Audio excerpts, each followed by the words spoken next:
heading southbound. I've been hellbound, riding on the midnight train. Going too fast now, think I'll slow down, standing in the pouring rain.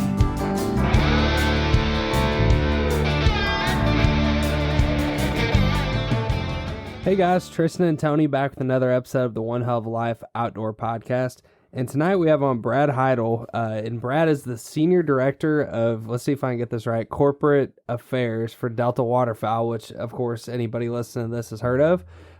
Brad, we're super excited to have you on tonight and finally get to share a conversation with you and learn more about what you do and talk about what a great organization Delta is. Well, thanks. Well, I'm pretty excited to be on with you guys as well. You know, I don't know about your neck of the woods, but I'm guessing that I'm probably the first person on the podcast since duck seasons have actually opened up. Yeah. In North America. Yeah, because I was thinking up north. I was going to ask you, but I wanted to wait until we got into the podcast. I mean, because I know you guys open up in like September up north, right? Well, our teal season starts September 1st, mm-hmm. and our dove season starts September 1st, and our early goose season here starts September 1st. And when I say here, I live just outside of Madison, Wisconsin, so I'm talking to you from the fine state of Wisconsin. Very nice. I love it. One of the few places in the world you can go shoot a duck in September and eat a big ass block of cheese. Yep, and you can also drink some beer and eat some brats. That's right. That's right. No, but we sure do thank you for taking time out of your schedule tonight to be with us, and we're excited to dive into some stuff. Excellent. Well, let's do it. I'm looking forward to talking with you guys and telling folks a little bit more about Delta Waterfowl. What we do as an organization, and just flat out, we can just talk about duck and goose hunting. Yeah. So, I mean, I guess first of all, to just kind of really get started, Brad, tell us a little bit about you. You know, how you got with Delta Waterfowl, your passion for the sport, and kind of your journey till now. Yeah, well, I've been very fortunate. I've worked in the conservation world for almost my entire life, and I'm an old fart now. I'm 57 years old, so I've been doing this for a long time. I started out in Minnesota working for a company called Wildlife Heritage Foundation, which actually built kits to teach elementary kids on how important wetlands were and how they worked and how important they were to the ecology of, you know, everything that we believe in, not just as hunters, but as conservationists as a whole. And my journey has taken me through Rocky Mountain Elk Foundation. Oh, nice. I worked there for a spell. I was executive director for International Hunter Education for a while. Spent a long time with Pheasants Forever and Quail Forever. And since then, I've been with Delta Waterfowl here. And so it's nice to be able to earn a living and then at night say, you know what, I think I did some good things for wildlife, and it's nice to be able to do that, I have to say. Yeah. I mean, you know, you talk about something that if you got to go to work every day, you know, at least the lesser of the evils would be doing something that, you know, you really feel like you can put your heart into, and like you said, feel like you truly made a difference at the end of the day in conservation, you know? Yep. No, absolutely. So I'm pretty fortunate to be able to do that. So yeah. So here at Delta Waterfowl, I work. It's similar to what I've done at the other organizations. I work with our corporate partners, if you will. So we're talking about like the good folks at Benelli or Federal or Boss or Sitka. You name it, Banded, Drake. I get to work with those people on a daily basis, and it's probably the favorite part of what I do is work with those folks, because there's some really good folks out there, and it's nice to be able to interact with them on a daily basis. Yeah, no, that's neat, and I would just think that from a standpoint of the company's standpoint, like. To be working with Delta Waterfowl, I know has got to be, you know, an awesome opportunity for them as well, you know, just for just wanting to give back conservation wise, but just to be partnered with you guys would be incredible, you know? Mm-hmm.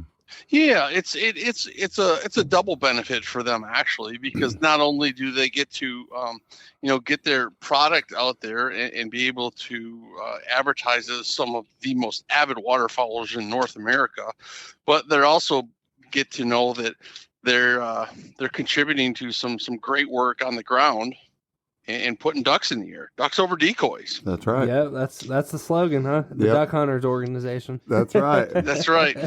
It's something that we run to, not from. Yeah, that's right. Well, I think, Brad, you probably heard this on the podcast you listened to, because originally when we connected, it was, I think Stacy had sent out a thing about, Stacy Whittam, about our podcast we did about the experience we had at the Delta Expo 2 years ago. And one of the things I think we talked about in that podcast was we went to like a bar, that night or whatever, Friday night, and there was like a ongoing it was a dueling piano bar. Yeah, but there was like some kind of, I forgot what it was. You might remember I do. But they had some kind of unofficial score thing going on with Ducks Unlimited. it was friendly competition. Really? Yeah. It was friendly competition, and there was a little bit of back and forth. Let's just leave it at that. And basically, it was like a public wall where you could write some stuff up there with one of those. It was on glass. I don't know if it was a dry erase marker or what it was, but each night, it was funny is that they said that the comments changed a little bit and it went all back. in good fun. Yeah, all in good fun. It was good. It was good. Who won? Well, I guess you'd have to ask whoever serves each organization. We love you both, so we can't pick one or the other, because both of what you do are extremely vital. I think that you guys, and I don't want to go down that rabbit hole of the differences or indifferences of each other, but the biggest thing is that y'all are just such a huge ear. You grab the ears of some of the most important people in the world. You're helping go out and protect our birds and protect our habitat. And what else could you ask for? I mean, honestly, I don't know what the world would be like if we only just had Ducks Unlimited. I'm sure that both of y'all, listen up, guys. Waterfowl season will be here before you know it. So book a hunt today. Williamson Outfitters offers exceptional duck hunting along Florida's Forgotten Coast, targeting redheads, bluebills, buffleheads, canvasbacks, and much, much more. Lodging and fishing packages are also available. Mention the One Hell of a Life podcast when booking and get 15% off your next trip. Spots are filling up fast, so call or text Captain Chris at 850-251-8650 or visit floridaducks.com. Speak a lot together and work together on projects and all that kind of stuff. Yeah, I would say the two organizations are more complementary than anything else. Yeah, for sure. Mm-hmm. But just personally, I love to speak about the fact that, when I first got involved in duck hunting, I've been a hunter for years, since I was 11 years old, but, I wouldn't go duck hunting with all my friends on the Illinois River and the Mississippi River, because I was so bad into bow hunting that if I picked up another sport, I knew my wife would leave me. And fair enough. And these guys would tell me all the time, they show me pictures, dude, what's wrong with you? Come shoot these greenheads. And I was like, man, I know it. So I just started doing some research. I'm like, a gun, and I'm like, nope, divorce. And I just never would do it. And I got into it, and I think it was 14. And just because a good disabled veteran friend of mine that's actually part of Ducks Unlimited's organization invited me out on the last day of duck season on public land, and we shot, 10, 12 green-winged teal, and they were buzzing the tower the whole day, and I should have shot my limit easily. And he just looked at me and he said, "It's not always like this." And you know what? I just came up with a new hat, Tristan. Well, you don't tell everybody. I know, right? It's not always Because like your $1 million idea. You gave it away for nothing. I know it, right? But how often do we say that, as waterfowl hunters or anything that we hunt? It's not always this magical.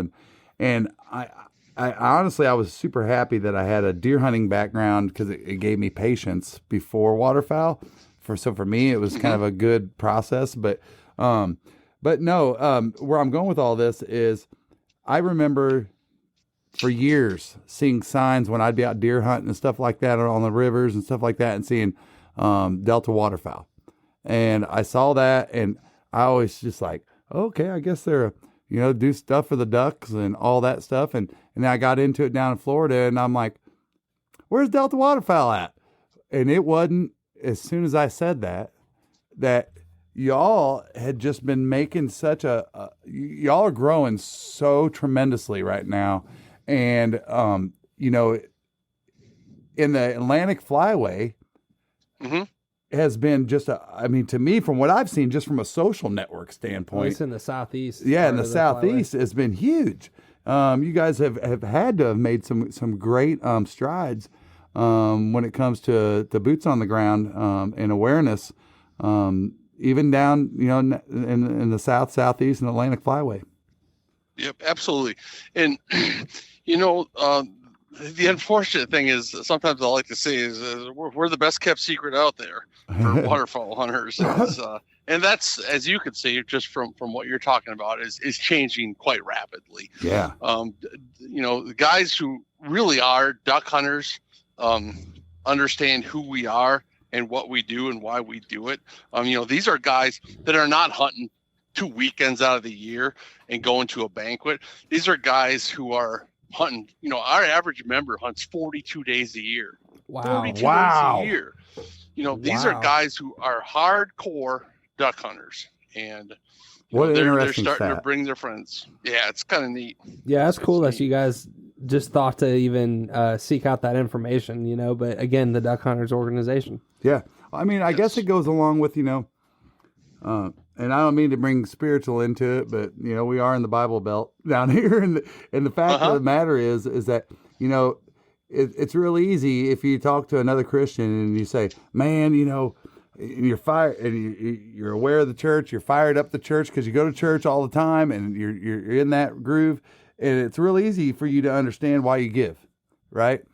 Because you're so in tune that you understand the initiatives and understand that, hey, I want to support that. Oh, this is a good analogy. Yeah, and I believe that you do the same thing with a Delta waterfowl. Is that and your numbers speak it immediately to me. Is just that's what it is. And of course you always got the naysayers sitting on the outside going, I'm never going to give some organization my money. Well, guess what? Every time you buy a hunting license, you do, if you didn't know that. So I just wanted to let you guys know that. You do. And that's a way different organization. Oh, yeah. Oh, yeah. Some that we want to bonk on the head sometimes. But no, I think that's just an interesting way to look at it, is that, if you're sitting there and you're listening to this podcast because maybe you're new and you're going, man, I know every dollar you got, it's important. You're saving every dollar you got, especially with the way the economy's been lately. And you're like, man, I got to use every dollar I got sparingly. But I urge you to do some research. Start diving in, start getting connected with folks. Look up people to see if there's a local chapter in your area. If anything, just jump on and just make a 1 year small donation to Delta Waterfowl. Start picking up their magazine and picking it up and reading it. You'll be blown away. Just for the value of that.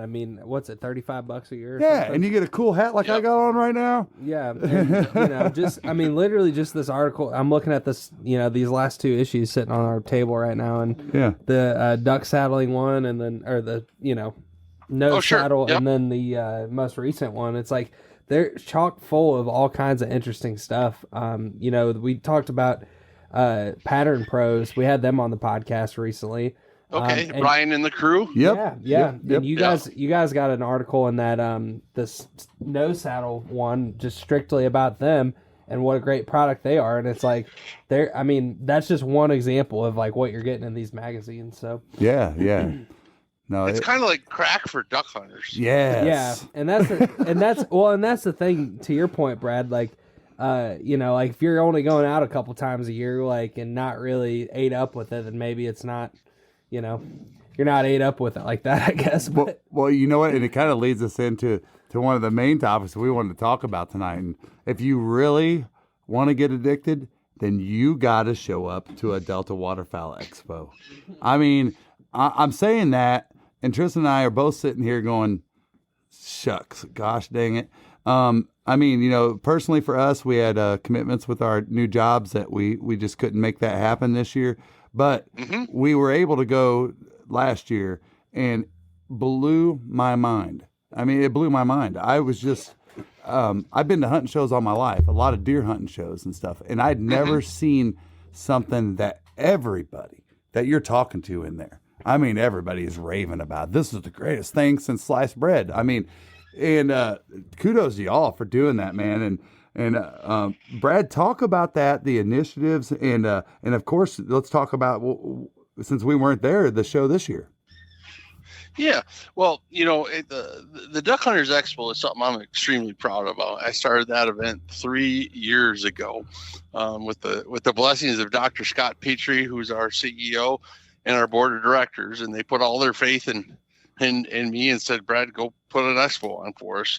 And we hit it out of the park from day one, which was pretty darn exciting, and it just grew to really where it is this year. And you saw how fast it grew just last year alone. Yeah. Yep.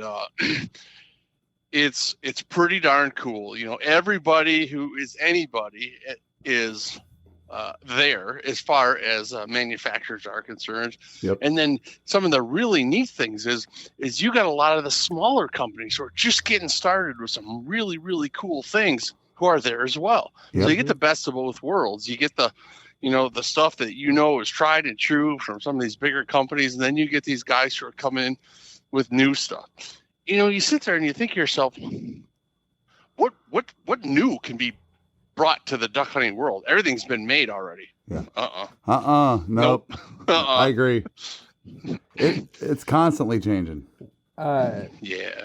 Just out of curiosity, Brad, which I mean, I know some of this you may not be able to go into full detail on, but like, you know, that first year where you're going out on the limb and you're like, man, we're going to start this thing. And I know you have the, you know, the relationship side of things with corporate companies. Like, what does it look like when you're going to pitch to these companies? Like, hey, I got this idea. This is what we want to do. You know, can you talk about that a little bit and maybe some of the challenges?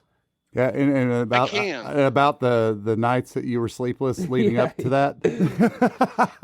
you know what? It was pretty surprising. And, you know, and there's people in our office and they're like, how can you be so calm? I'm like, well, we're in good shape here, and we're going to do everything we possibly can to make this successful, and it will be successful. And I'll tell you this, that you know, the relationships with a lot of these people already make all the difference in the world. I mean, I've known some of these people for 20 plus years, and they're just wonderful folks out there. And you throw on top of the fact that when I was at Pheasants Forever and Quail Forever, I actually put together and did National Pheasant Fest and Quail Classic. I did that event for 10 plus years before coming here. So basically all I did was I did all the stuff with the Duck Hunters Expo that I did at Pheasant Fest. All the stuff that worked really well, I just pretty much copied and pasted it. And the stuff that I screwed up on before, I just didn't do that again. Yeah, fair enough. Measure twice, cut once, right? Exactly. So, you know, I would say that, you know, just past experience. And you said you mentioned deer shows. You went to a couple deer shows. You know, I did deer shows. That was the first thing I started doing when I got out of college. I did the Minnesota Deer Classic, Northern Wisconsin Deer Classic, Mid-South Sports Show. You know, I put all those events together. So, do you want coffee that doesn't suck? Get the Duck. Dirty Duck coffee is made specifically for the waterfowl enthusiast. Enjoy flavors like Morning Wood, Dark Dynasty, Cinnamon Teal Snickerdoodle, and First Flight to unlock the flavor that you'll enjoy in the blind for years to come. Our friends at Dirty Duck Coffee Company are now offering all Zero Duck 30 followers a 15% discount when you use code ZeroDuck15 on your next order. I have a lot of experience, so I wasn't overly concerned because I had a pretty good recipe to follow. Yep. and it made it, and it worked. Yeah. So it worked. One question I got kind of off the wall, Brad, but just to hear you talk about your background and just working with these companies and stuff is, and I've asked this question to other people that come on the podcast that are, hold a position with an organization or whether you're the social media manager for a big company, for Bandit or whoever it might be, what advice do you have for anybody that's like just coming out of college, or maybe they're 40 years old and they're grinding and they're sick of their job or whatever, that wants to get into a legit job in the outdoor industry, whether it be with a conservation type organization or just working with one of these companies? Well, I would say, don't quit trying. Mm-hmm. Don't ever quit trying. I can tell you that I probably applied for 3 different positions at Pheasants Forever before I actually got the right one that was a perfect fit for what I did. Mm-hmm. And I can tell you at Delta, I applied for one other position before coming in and doing what I'm currently doing. Don't quit. Don't give up. Just keep throwing stuff against the wall, because if you do, eventually something's going to stick. But I'd also have to say that if you're looking to work with one of the conservation organizations, obviously it makes sense for you to start volunteering. Mm-hmm. And whether it's at, for the most part, it's going to be at that local chapter level. So you get the opportunity to meet people and learn more about what those organizations are about and what's so important to them, what drives their mission. That way, so when you do get to an interview situation, you're very well versed in everything that those people want to know and what they want to hear. Yeah, that's a good point. I mean, that's and I, not to get too much into our buddy Mario's backstory, but he similar path, opened up a Ducks Unlimited in St. Augustine, was a part of that, St. Augustine, Florida. And, now he's, long story short, regional sales manager, I think, for Ducks Unlimited in Florida.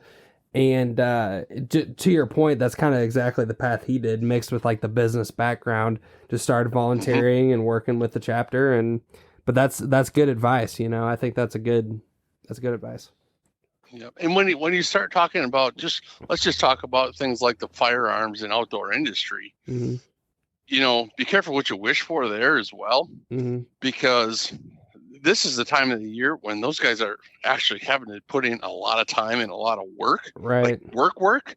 I'm not talking about field work and product testing. I'm talking work where they've got dealer shows and things like that, and they're working on getting their orders all lined up for 2025 right now. And right. So they're not they get to talk firearms and cool stuff all year long, but they probably don't get to spend as much time in the field as you would like to think they do. Well, I think that often about, guides and outfitters and stuff, because, at the end of the day, what you're doing is creating something something that you love, you're turning into a job. So there's that aspect of it, which is obviously why everyone, or, if you're doing that, that's why you do it. But, I just think doing that day in and day out at day 60 of duck season, man, some of these guys and outfitters we talk to, it's like, man, it wears on you, and of course you're putting your clients' needs before yourself all season long, so it's like there is that aspect of it, to your point, Brad, that you get to do what you love, but it's like, you're sacrificing a little bit too.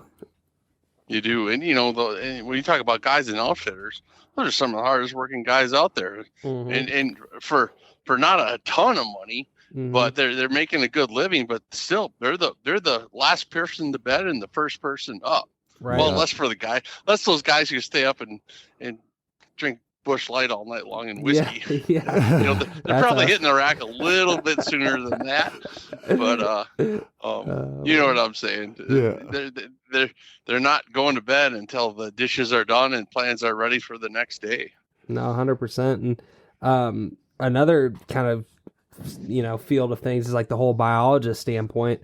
When we've talked to, you may have heard of Dr. Brad Cohen, and he's runs Cohen Wildlife Lab there with Tennessee Tech something like that. University of Tennessee. But he does a lot of great work with just tracking mallards and things like that. But talking to him, same story.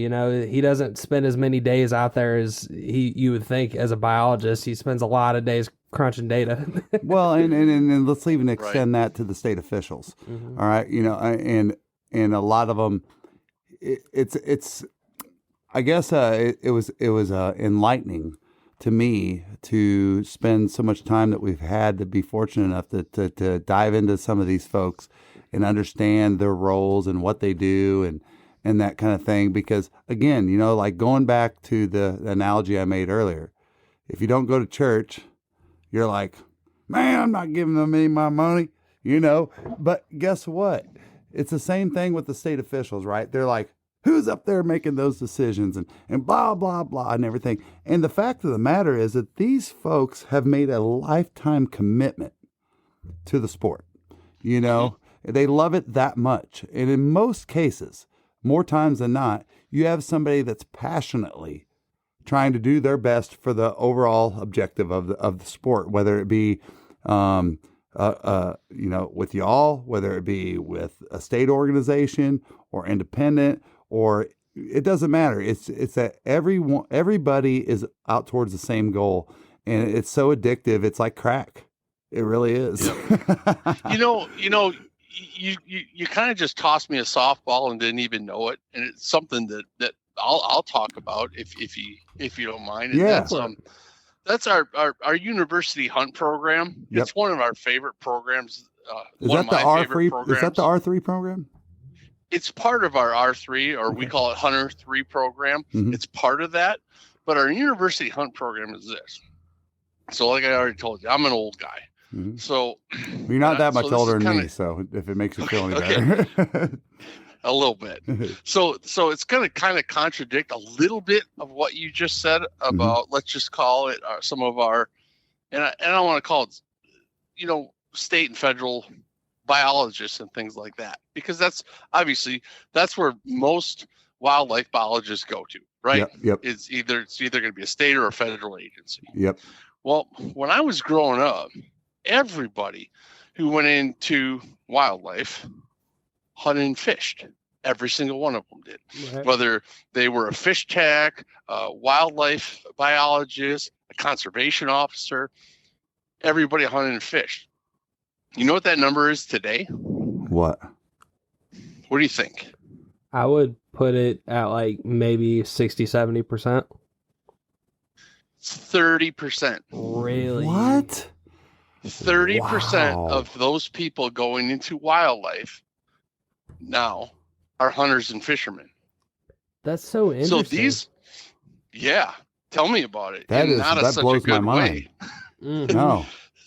So these are people that at some point in time within their careers are going to be making some very, very important decisions about what we're so passionate about, right? With them not hunting and fishing, have no idea why we're so passionate about it.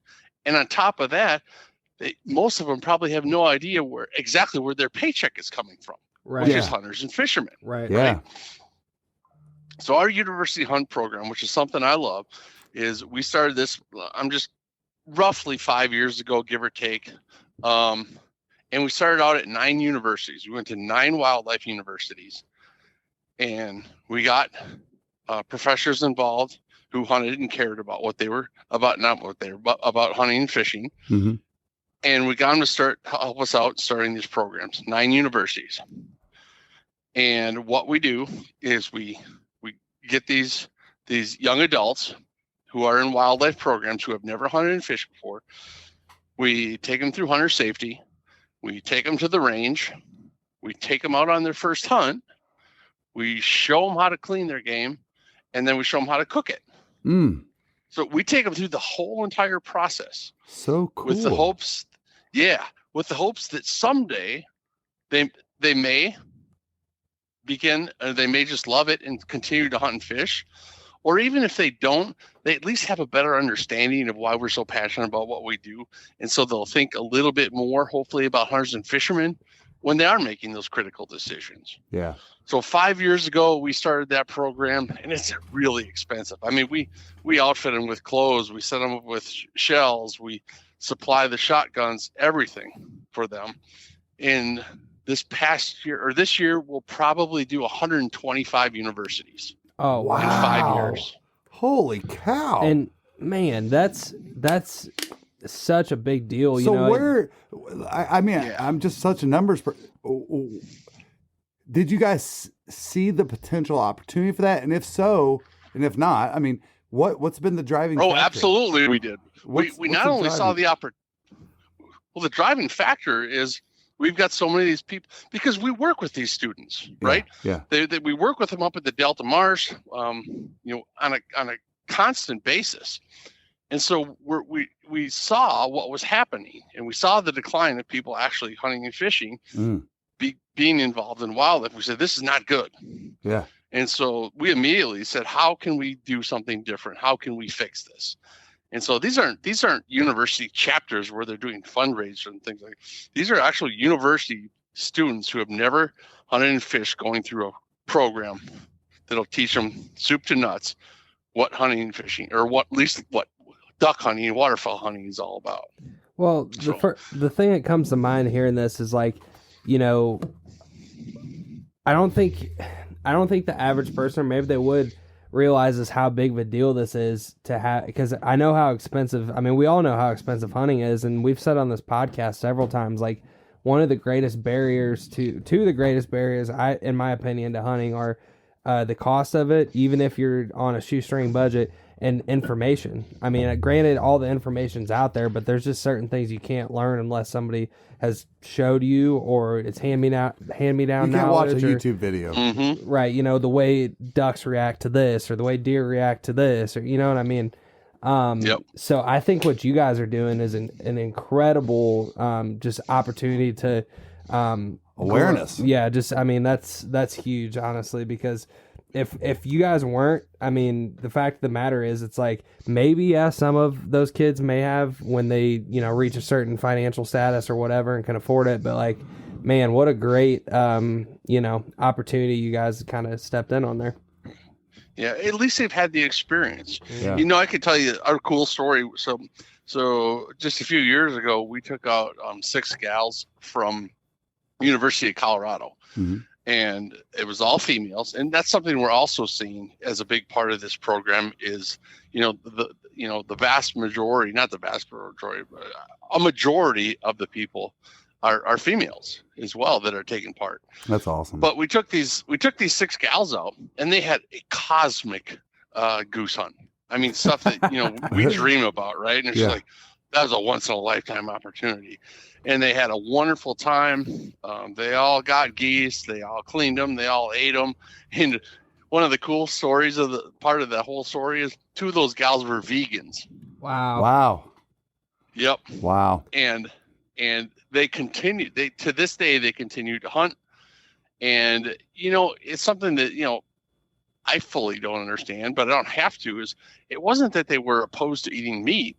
It was they were opposed to not knowing where their meat was coming from. Right. Yes. Yeah. The and health sides of now it. they have a way to go out and gather protein, some of the most expensive protein on the face of the earth, mind you. Mm-hmm. But they have a chance to go out and gather protein and know exactly where it came from. Yeah. No, it is cool. I've seen a couple different examples of that just in my circle of people I've met and known. I've been lucky enough to cook duck for one of my wife's friends that was vegan, and I mean, she's all for it now. So I've lived that exact same scenario. It's pretty neat. Mm-hmm. Well, and one of the coolest things that I think that probably comes up, I'd have to gut guess here, but we talked a lot about folks that don't hunt, and we don't call them anti-hunters. We just say that people that don't understand, and they don't know why you do what you do. And one of the I don't golf. Yeah, exactly. Right. Exactly. I know nothing about brain surgery, but when they ask you the question, how do you harvest something that you love? And for them to from somebody outside looking in, that's a very difficult thing to process, because, I mean, let's face it, son, I love you. All right. I wouldn't harvest you unless it was down to us and we're in a survival situation. Donner's Pass. Yeah, exactly. But fact of the matter is that it seems so odd to somebody in that position. And we got firsthand knowledge of that with our niece from Germany. She had no idea about why we would kill something that we loved.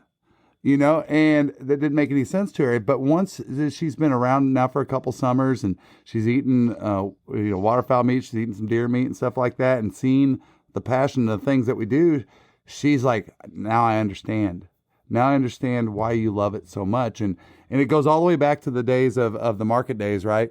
The hunters saved our several species. I mean, the list is probably long of all animal sorts. But it was the hunters that brought those things back, through our efforts of investing in great organizations like yourself, and all the other ones. Just buying your hunting licenses and stamps alone. Just doing that, and no, I just think it's an interesting perspective for folks to learn. And you guys doing that number is, I'm just sitting here still. That blows my mind. What a great success. Good for you guys. Yeah, no, it is pretty cool. And, our overall goal, and we do have goals, which is part of, we have our Million Duck campaign, which covers not just Hunter 3, but also duck production, science and research. Part of that program is to be in all 475 of those colleges and hosting those programs. Oh, that's awesome. So, that's incredible. Yeah, fingers crossed. Well, that leads us into one of the most important things that you guys do, and it's a big part of Delta Waterfowl, and it is that Million Duck campaign. And for somebody that hasn't listened to that or listened or knows anything about it, kind of give us an overview of what that's all about. The Million Duck campaign really is a couple different things. It's many different things, but one of the things it is, and let's just say that the first and foremost thing is to put an additional 1 million ducks into the fall flight every year. Period. Duck production. That's what we do. Put ducks over decoys. Yeah. And so we want to put that additional 1 million ducks in the fall flight every year. And, you can look at compounding interest on ducks, et cetera, and say, what's that going to do in the long term? We're not going to go that route. Yeah. But it should have a very positive effect. Yep. But let's just say, our intent is to put an additional 1 million ducks out there. So, and we have the formula to do that. And that's two different ways. And that's through duck production. And that's going to be with our predator management programs, which will contribute an extra 750,000 ducks to the fall flight every year, and our hen house programs, which will contribute an additional 250,000 ducks to the fall flight on an annual basis. Wow. And that's 1 million ducks right there every year. And then you can start looking at, the other benefits, just the science and research. You can look at the Hunter 3 programs, which is our first hunt program, and especially our university hunt program. Those are just going to continue to put ducks into the fall flight as well. Well, here's the thing, and I know this might sound very small to what you guys are doing, but something occurred to me, and this was just me as a personal witness in my urban habitat that I have out back. And that is, we've got a nice size, some people call it a small lake, some people call it a big pond. But it's in the community. It's not used a lot, and the waterfowl love it. And so everybody knows your local Canada geese, that, your local honkers that never go anywhere. And I've watched this couple. And I say a couple because there's two distinctive markings on each one that I know that exactly those are the same ones every year. But for the last 3 years, I've watched them try to hatch a nest. And not one time, Brad, have they been successful. And that's in a neighborhood. All right. And Full of cats. yeah, I thought, Yeah, that's a good point. what does that mean? Well, here's what I found. So one of the times was due to a flooding. Can't control that, right? But that's what a lot of people don't think about. You know, the nests flooded out, the eggs floated off, turtles got them, whatever. And then last year, this past year, I was sitting there and I went outside and it was after dark and I heard them just ripping honks, and I'm like, oh man, something's not good down there. And sure enough, I went down there the next morning and there was eggshells cracked open and the predator had got to them and things. And I just thought to myself, it just made me reflect on the fact that imagine how hard it is for these animals in the wild while these are sitting here in this urban area, what I would call protected area that isn't necessarily protected, And then I started to learn more about what y'all are doing and the migration, if you will, of raccoons and predators like that I would have never thought in my life. If I wouldn't have went up to the prairie potholes and saw a raccoon walking down the road, I'd be like, somebody had to drop that guy off, because it's in the teens that morning and maybe you're chasing ducks or geese. But now it's September and it's 85 degrees and you're hunting early teal or geese. As a waterfowler, you need dependable weather protection that will not break the bank. Founded in 1996, Frog Togs is not only the leader in breathable wader technology, but a company you can depend on to keep you warm and dry, head to toe, no matter your hunting environment.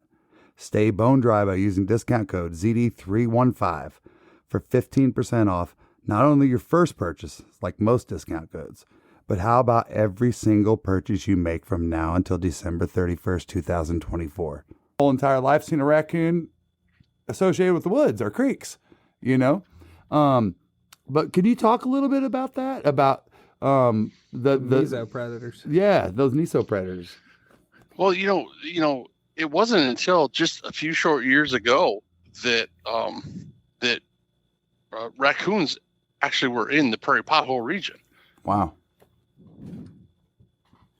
It's sorry, I got a rabbit on my back door here. A rabbit? Yeah. So it hasn't been that long since those predators have been up in the prairie pothole region, and then you start to look at we continue to lose a lot of these alpha predators, which in turn take care of the smaller predators, the raccoons, the skunks, the possums, and things like that. Sure. And everything wants to eat a duck. Right. Everything wants to eat a duck. Snakes want to eat ducks, raccoons, possums, skunks, fox, etc. So in the prairie pothole region, there's areas of that region where actually up to 90% of those nests can get hit by predators on a yearly basis. Wow. 90%. And it takes up to 15% just to keep up the standard population that we have right now. So you can see how difficult it is for a duck. Yeah. You look at mallards, for instance, as well. Why is the mallard the most proficient duck in the United States? Well, because those are a duck that will continue to renest and renest and renest. Yeah. They keep at it hard, but there's other ducks that will only do it once or twice and then they'll give up. They're done. Yeah. Or if the habitat's not right, they get there like a pintail. That's where I was at last year. I come back and that water's not there. They just might not do anything at all, right? They may not. A lot of times, they want to proliferate the species just like anything else. Sure. They'll try to find some habitat that works out figure well it for them, out. But they could be, they could find a nice little pond and then, halfway through their nesting cycle, it's a serious dry spot. They could be a long, long ways away from water when those babies actually hatch. Yeah. So there's that. It's just it's tough to be a duck out there. And so what we've done, we look at these two programs, and 30 years of science-based research have told us that they can be successful, and B, they can have a significant impact on the waterfowl population. And even folks within our own organization used to say, well, it's not possible to do that on a significant level, right? You could question that. How many raccoons and skunks do you have to trap to make 750,000 ducks? Right. Well, it's quite a few, but the key is to do it in the right spots. Yeah. Do it in the spots that are the most proficient for nesting cover, and where more ducks are actually going to be nesting. So if you look at a township of 23,000 acres and try and trap 23,000 acres, you're not going to be able to pull it off, right? Mm-hmm. But if you look at 10% of that as the best possible nesting cover in that township, then you're only looking at 2,300 acres. And that's what we do with that program, is we look at that 2,300 acres and do a really, really good job at it. Yeah, no, that's really smart. Leave the rest. Yeah, because we have to be as efficient as possible, not only with the time of our trappers, but also with the dollars that we get from our members and our donors. They want to see a return on their investment. Right. And they want it to be more than 4%. Right, So, right. Yes. No, Yep. yeah, no, and just limited, people resources, and you can't be everywhere at once, so you got to dial it in as much as possible. Yes. Yeah. So, Yep. So switch gears a little bit, Brad. I'm curious to know, based coming off the heels of a third growing year of the Delta Expo, where do you guys go from here? I mean, what is there anything that you are looking forward to at this next year? Is Snoop Dogg going to be there? Yeah. No, but to your point, like, Jesus. Is Snoop Dogg gonna be, it's funny you asked that, because our lab, we named her Snoop Dogg. That's funny. Awesome. So we got two labs, both girls. We got a brown one named Burger, and we got another a black lab named Snoop Dogg. Burger and Snoop Dogg. That's awesome. No, I'm telling you, after I watched some of his commentary, I mean, I saw the Animal Planet stuff, but the commentary is great, and I was just like, all right, well, maybe Snoop Dogg will be there next year. But no, I'm just kidding. That'd be pretty cool. No, but I won't disagree. What's on the horizon for the next Delta Expo? I mean, I'm sure you guys have already started planning for it, and looking forward to it. So, and I'll be just frank with you. I am not going to allow this to turn into Little Jerry's flea market. Mm-hmm. It's not going to happen. This is going to be a waterfowl expo, and they're every now and again you can throw in something for a deer hunter, because guess what? Waterfowl hunters are turkey hunters, they're deer hunters, they're dove hunters, everything. But primarily, this is a waterfowl show. Yeah. Right. And I don't want to get a, let's just say, so I'll tell you this, for next year we'll be in Oklahoma City, and I've got 200,000 square feet of space, Wow. which is 60,000 more square feet of space than we had this year in Baton Rouge. Wow. I'm not going to fill it. I'm telling you right now, I will not fill it. And if I do, I'll fill it with, maybe I'll put in that bulk space area, if you call it that, some trucks and some boats. Mm-hmm. Duck hunters love trucks and boats, but Oh yeah. we're not going to have gutter helmets. We're not going to have ShamWows. We're not going to have bathtub remodelers. It's not gonna be it's a duck hunters event, and we'll keep it that way. So, as far as growing it, I just would love to see if I couldn't get a few more of the big name waterfowl folks there, and love getting the new up and comers in, because that's some of the really cool stuff that people want to see, is that new stuff that people are inventing in their garages on a daily basis. Yep. 100%. Growing our calling contest, the Delta National, which is just strictly a double reed calling championship. I'll grow that. I'd love to grow our call makers classic call making contest as well. Concentrating on some of those other events outside the show floor, I think, is what's really going to make this grow. The really cool things, the comments that I get from folks is like, this is like the SHOT Show of the waterfowl world. And if I can keep it that, I'll be pretty darn happy. I think there's some other ways that we can grow outside of it. I'd love to possibly do like a conservation concert for conservation on one of the nights. So if you know anybody, put me in touch with them. But getting a nice headliner to come in and do a concert for conservation where we can raise some funds that would just go, like right into the Million Duck campaign.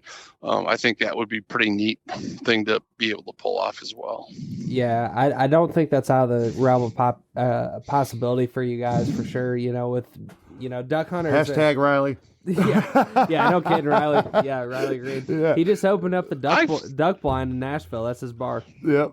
I've sent him a couple notes. I'm telling you, I went to his concert, tried getting in that route.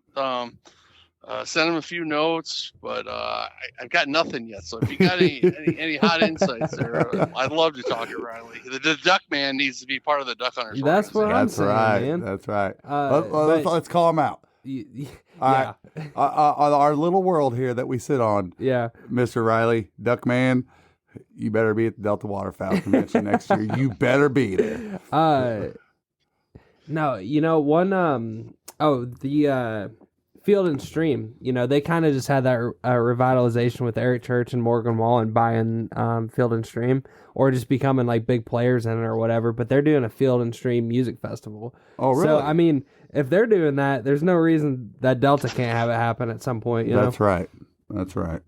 Right. That's especially, right. Not to knock Field and Stream. It was awesome. We all grew up reading Field and Stream and loving it, but when they went to the straight online stuff, I think they lost a lot of folks. Yeah. Well, and I think that's part of the new like revitalization with Morgan Wallen and Eric Church getting back into it, is they want to kind of bring it back to like your childhood or your dad's Field and Stream. Mm-hmm. Right. Yep. Right. Cool. Well, it's no different than. I mean, like, one of our guests that we're working on right now, just finalizing a date with, is the Pope and Young Club, and they are a huge part of. They've been a tremendous part of the deer hunting world for years and years and years. But I sit here so many times with younger folks, and they say to me, and I can't wait to get into this podcast with them, but they go, well, why is that something? Why does that mean anything? And I just can't wait to go down those rabbit holes and talk about it and talk about. Well, go ahead. No. One of the things I was going to say is, you talked about earlier about how, hunters have played such a role in the conservation of animals. And I could be wrong on this, but I think I kind of got the story straight. But I'm pretty sure that Pope and Young, among, different other organizations, was founded the whole antler scoring system, which you may know some of this working with Rocky Mountain elk, Brad, but correct me if I'm wrong, but I'm pretty sure it was founded because they're like, if we start putting a scoring system onto some of these animals, it's not just going to be like total wipeout of like all species at this point. It's going to be like they're going to there's going to put some value on some of these animals, and that was just kind of, I think, some of the original vision behind it. I could be completely wrong. Which also could be a double-edged sword when you start putting a value on wildlife. Yeah, sure. Literally a monetary value on wildlife. Yeah. Right. Yep. No doubt about it. Yep. Man. No, but so have you killed any Pope and Young bucks? Yeah, a couple. Yeah, I've got a couple. I've not been lucky enough yet. I've got a couple. Well, and if you listen to our podcast, I'm sorry that you got to hear me say this again because I'm so proud of her. But there'll be news to you, Brad, is that I'm sitting here and I've got an original 1990 August issue from Buckmasters magazine. It says on the front of it, "America's Best Lady Bow Hunter." That was my mom. That was Tristan. No kidding. My mom and Tristan's grandmother. She was the first man or woman in the world to shoot 3 Pope and Young bucks that made the non-typical record book. I'll be darned. That's pretty darn cool. Yeah, nobody had ever done it. And actually, we're going to be working on a documentary piece type thing that we're going to do to try to raise awareness of I mean, quite honestly, back in 1990, I don't know, have you deer hunted much in your life, or has that been? I was gonna tell you, I bought my wife a bow Oh, that's great. 4 years ago because she's always wanted to bow hunt, and we hunt together. My wife is my best hunting buddy. That's awesome. And so I bought her. I broke down. I said, I'm just gonna buy her a bow, and I got one of those big giant stockings for Christmas and stuck it in there because we always tell each other we're only getting each other what we can fit in a stocking. Period. And so I had to go out and cheat a little bit, but I finally got her a new bow, and or a bow, and that's really cut into my duck hunting because she absolutely loves to bow hunt. And so I can tell you this, the vast majority of November we're sitting in trees. That's awesome. That's awesome. But yeah. No, go ahead. Fun. But it's fun. I mean, it's it's one of those things that we can sit out here. We'll usually start shooting about mid-July, and every night we'll just go out on the deck and shoot 5-10 arrows, and then we're good, and just keep doing it. And it's just something we can do together. Yeah, it's fun. That's so cool. And I love every time I hear about somebody getting into the sport. It makes me always think about our buddy Drew, that said something unique to me. I've taught probably hundreds of people how to shoot a bow, and then you get this guy, Drew, that's part of our crew here with us, and he says to me, he said, Tony, the very first time I shot him, he drew back on a bow and he shot with us that night. He looked at me and he said, you know what I love about this? I said, what's that? And he said, when you pull back that bow and as soon as you put your hands on that thing and you start to pull that string back, it's nothing but you and the bow. It's nothing but you and the bow. Like everything that happened to me today doesn't matter. Everything that I've been stressed out about or whatever it might be, it's just you and the bow. And I had never thought about that, how isolated of a feeling that is when you pull back on that thing. And just something. But I would also say that it's different than you in a shotgun, just you in a shotgun, or just you in a rifle. Yeah, it's way different. Yeah. Well, I think and I being brought up as bow hunters, like I never want to harp on anybody's type of hunting, because it's whatever they enjoy. But I posted something the other day about a type of fletch I was using, and our buddy Kade commented on it, and he's like, yeah, my 308 doesn't have that problem. And I'm like, but that's cool. You could be at 150 yards and drop that 10-point buck, or you could be at 7 yards and your heart is beating out of your chest. You're shaking. You can't control yourself. And somehow you pull off a shot on that deer. And then, holy cow, right? Right. There's a little bit of a difference. I think that's what's always, drawn me to bow hunting. But. Yeah. Yeah. No doubt about it. No, she did a lot of things for the sport. And one of the things I was kind of building on there is that she, I remember years ago where, and I'm talking about when the original Monster Buck videos came out and stuff like that, the Fitzgerald videos, all those back in the day. And, the target was a 4.5-year-old buck. If it's 4.5 years old, it's mature, and then I watched that start to change. And where I saw it personally was a lot with Lee and Tiffany, quite honestly. Targeting no, wait a minute. Maybe we need to rethink this. And if you're really after a true monarch, you gotta let them grow up a little bit more. And it's shifted to more of what they, the 5.5, 6.5, 7.5-year-old deer. And what's crazy about it is that my mom back in the day, bless her heart, she would just say, we would watch her. I mean, I remember sitting on a cornfield one time and I watched this 145, 150-inch 8-pointer, which is a giant 8-pointer, walk right by her. And I'm like, it walks by her and walks out in the middle of the field. I called her on the radio because I mean, honestly, we didn't have cell phones to be able to do that unless you hit 7,000 buttons each time. And I said, Mom, what are you doing? She goes, it's not the big boy. I said, what do you mean? She goes, the big boys are different. They look different. They carry themselves different. They're different. And it was just like her awareness of that to me as a young man was so, what's the word I'm looking for? It was so ahead of the time. It was so ahead of the time. Mm-hmm. And, you know, these deer that she took, I mean, the first one she took on public land had bases that are 8 3/4 inches in diameter, double split G2s, double drop tines. The fourth measurement on the first part of the base is still over 4 3/4 inches in diameter.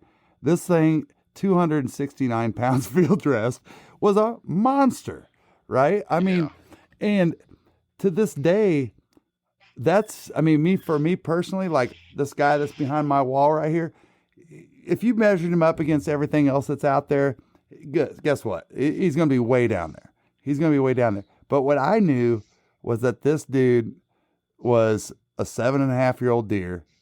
He's got a 29-inch neck. And when you look at him next to my other Pope and Youngs that are in this room, you're going, yeah, that one's different. That one's built different. that one is everybody walks in the studio here. They go, oh, well, what about this guy? You know?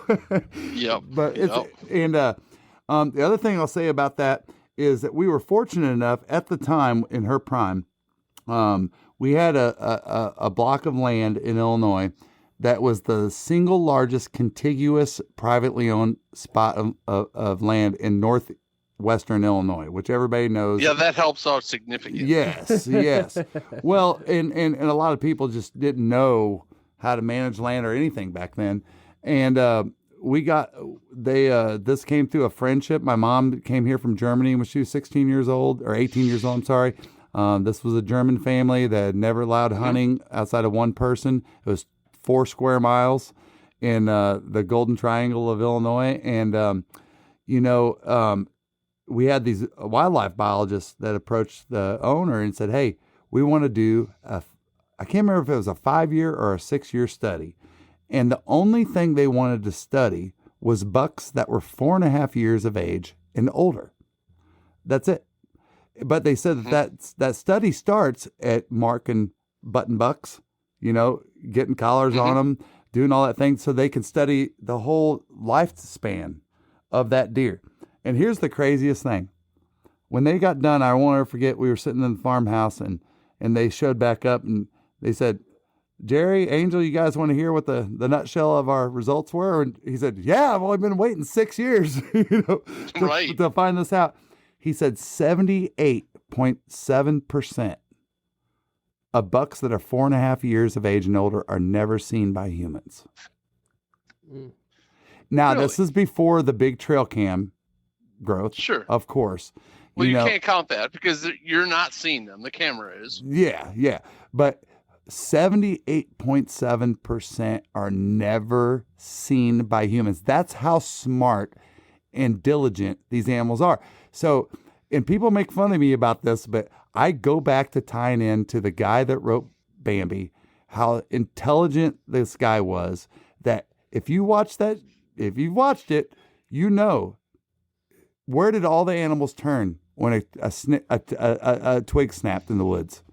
They turned to the great prince, and that was a whitetail buck, a giant whitetail buck. And it's just the insight that guy had back in, what was it, the 40s, 50s, 60s, I don't know, whenever that was written. I tell all this to my wife, and she said, I'm not buying it. And I said, why? She goes, they run out in front of cars all the time. And I go, well, babe, if you only got to do that once a year, you'd run out in front of a car too. Yeah, exactly. I said, there's that one special time. That's right. Get out there and it's pretty cool. Pretty cool time of the year being in the woods. Yeah. But it's just been interesting to see how that's all changed. And I really do feel like that the waterfowl world is on a really positive gist. I would love to see some numbers. In the outdoors, every detail counts. See sharper, aim clearer. From the river's edge to the heart of the flooded timber, Hook and Bullet has your vision covered. Hook and Bullet's purpose-built optics are flawlessly crafted to give you an edge regardless of your outdoor pursuit. Use code ZeroDuck30 for 15% off a pair of Hook and Bullet sunglasses today. Just overall of what our industry is doing, but I'm sure that you guys probably have a better pulse on that than I would. And to me, just feeling what I feel with Tristan and I doing this on a weekly basis, it's just the energy is going in such a great positive direction. It really is. And I would say it also has a lot to do with there's quite a few young people getting involved in waterfowl hunting, and they're excited and jacked up about it. You know, I was just reading some post-event surveys that we send out after the expo, and you know, a lot of these people are checking the boxes, and they're 25 to 35 years old. That's awesome. And that's neat that these people are getting excited about it and getting out and chasing ducks. And you know, it's we want as many people out there doing it as we possibly can, because it's just granted, it helps the longevity and the continuation of our great organization, but even more importantly, it's all about ducks and waterfowl. And you know, you talk when we kind of come full circle in our conversation. You talked about, you know, folks saying, well, how can you take something you love so like that? And I'm sure that's a tough question for a lot of people.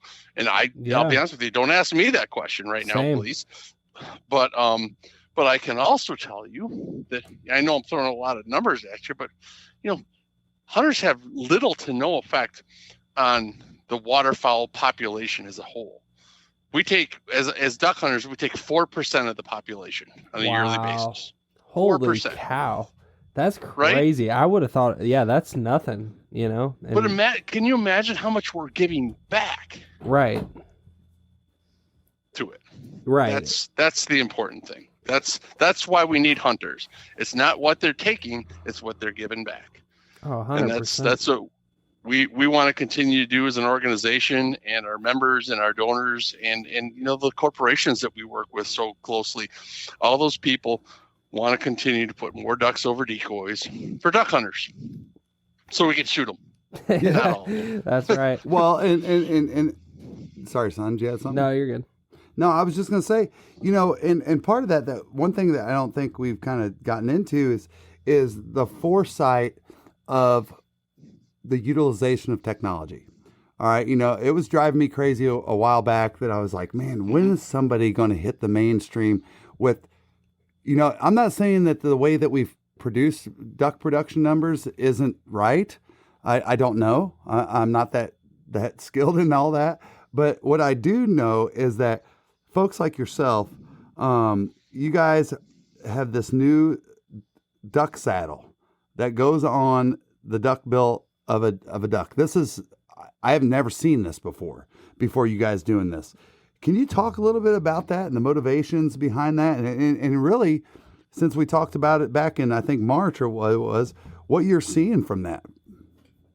Yeah, and you know, I'm not even ever claim to be a biologist within the organization, but I can kind of give you a high level overview of what that is, what we're doing with those nasal saddles, and they've been used in the past before. I think maybe we're just using them differently than others have in the past. Okay. And you know, we're trying to find a couple different things. You know, first is brood counts, and it's difficult to find ducks in the wild, right? Yeah. I mean, it's very intensive as far as labor intensive, you know, for people to be walking around in a swamp trying to find little baby ducks. Yeah. And then determine whether those baby ducks were the same one they saw a half hour ago. Yeah. So what we're doing with the nasal saddles is we're actually able to use drones to find those ducks and to count those broods. And so you can fly a marsh a lot quicker than you can walk a marsh in waders. Yeah. We all know as duck hunters. So that's, you know, primarily the main focus of that. And then we're also using those drones once we ever find those broods. and a lot of them have the thermal cameras on them as well. So we're able to get a better, more accurate count without actually disturbing the brood itself. That's awesome. That's awesome. That's the short of it. Yeah, and that's the main thing I wanted to highlight is just that, I mean, if you're listening to this and if you're listening to the whole podcast, there's so many different things that Delta Waterfowl does, and we can't even unpack it all tonight. It's impossible. Like we could spend a week. We could spend a week, probably 4 hours a day minimum, and just trying to unpack it all. But just the fact that you guys, I've got this. What's the right word I'm looking for? Forethought, I guess, into the education industry, the science behind this, that, hey, maybe there's a little bit better way we can do this, that type of stuff is just, it's incredible. And thank you for what you guys do. It's so awesome. Yeah, well, I can tell you on behalf of our scientists, it's a pleasure for them to do so. That's something that, thank God we all enjoy different things in life, and we don't all want to do the same thing because, you know what, that's not something that I know I wouldn't be good at it. Yeah. But the guys that we have on our science team, our programs people, are second to none. They're awesome. I can tell you that nobody knows more about predator management than Mike Buxton. I can tell you that nobody knows more about hen houses than Matt Chenard in our office. And, and then the people that they've worked with and trained throughout the years are just gaining all that massive knowledge from those two guys right there.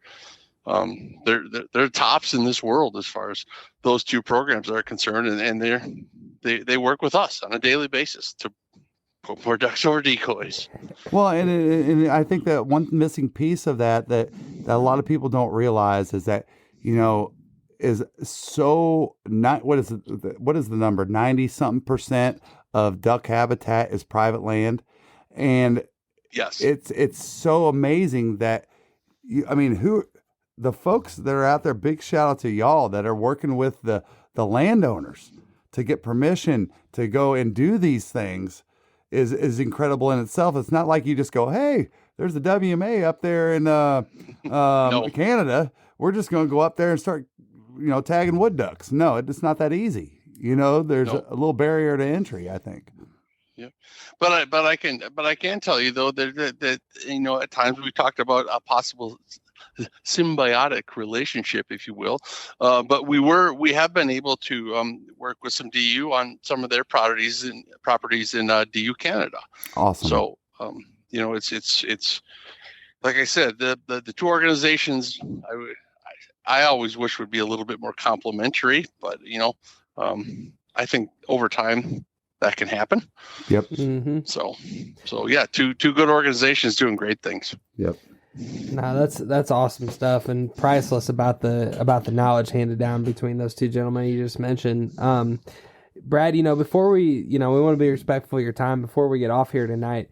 One of the segments we're doing with the podcast, it's presented by Vinku Outdoors, and they basically, if you're not familiar with, are you familiar with them? Yep. Yeah, so they connect basically hunters to outfitters, and it's basically Airbnb for your dream hunt. And on the back end, they actually provide booking and calendar and invoice and all that stuff that outfitters build websites that they just want to hunt outfitters. But the whole point of the segment is what's your favorite outdoor memory or your favorite hunt memory, and so that's the question I got for you tonight. Holy cow. Or you could even do the most recent one that comes to mind. There's just my most recent one that came and we had talked about this earlier is my most recent is yesterday. How about that? Yeah, perfect. There we go. It's 78 degrees here in Wisconsin, and wake up in the morning. My wife and I went and got some doves and got home, had a little breakfast. She says, "Why don't we hook up the boat, go down the Mississippi, and see if we can't get some teal?" And I just looked at her, I'm like, really? She's like, yeah, why don't we do that? Because me knowing full well it's 78 degrees in September, the sun's shining, there's no wind, there's going to be no ducks moving. Yeah. So we went we went, jumped in the truck, launched the boat, hunted ducks for a couple hours, knowing full well that we wouldn't shoot a duck, and had a great time. It's not about, I say we want to put ducks over decoys, so we can shoot them. No, what we really want to do is we really want to keep this hunting tradition alive, this waterfowl hunting tradition alive, so we can go out there and enjoy time with friends and family, and enjoy a sunrise, a sunset, enjoy watching ducks, enjoy watching eagles. We watched eagles all out yesterday afternoon. Yep. No ducks, but That's we just cool. had a wonderful time out in the field with people that we care about. And I think that's what's missed by non-hunters, is they think that it's more about the killing, when it's not. It's more about the experience of hunting and just getting out there and enjoy so much that's been provided for us. Yep. It's pretty cool. Yep. You hit the nail on the head there. Well, Brad, thank you so much for your time tonight. People that are just listening to this and want to get involved with Delta Waterfowl, can you just kind of give a little 15-second, 30-second elevator pitch on where they can get involved and, help out with? You bet. The long and the short of it is, the easiest way to do it is just to go to a local event and learn and see a little bit more about what we are, who we are firsthand. And you can go to our website and look up a local event in your area. And guess what? If there's not one in your area, hey, help us start a chapter. It's a lot of fun to get with a lot of really cool, like-minded people who just care about what you care about. And, you get to put on a cool event and make some new friends. That's an easy way to do it. It's just www.deltawaterfowl.org, and go to our event system, and you'll see an opportunity to either volunteer or simply just purchase a ticket to your local event, bring a couple buddies, and go out and have a great night and help make some ducks. And then the other way is I'm to the Duck Hunters Expo next year in Oklahoma City. Our Duck Hunters Expo is always that last full weekend in July. So just before, about a month before teal season's open up here in the north. So people are getting jacked up and coming to Oklahoma City. Have a great time. That's the easiest way to do it. I love it. Well, we'll be there, and hopefully we'll be able to shake your hand in person at that event. Yes. And we're looking forward to it. Yeah, no doubt about it. No, if anything, we're going to spend a year just sitting there wishing that we were there, because that's what it did to us. It really, even I think I told you, Brad, I tried to make it happen all the way up until almost midnight that Friday night.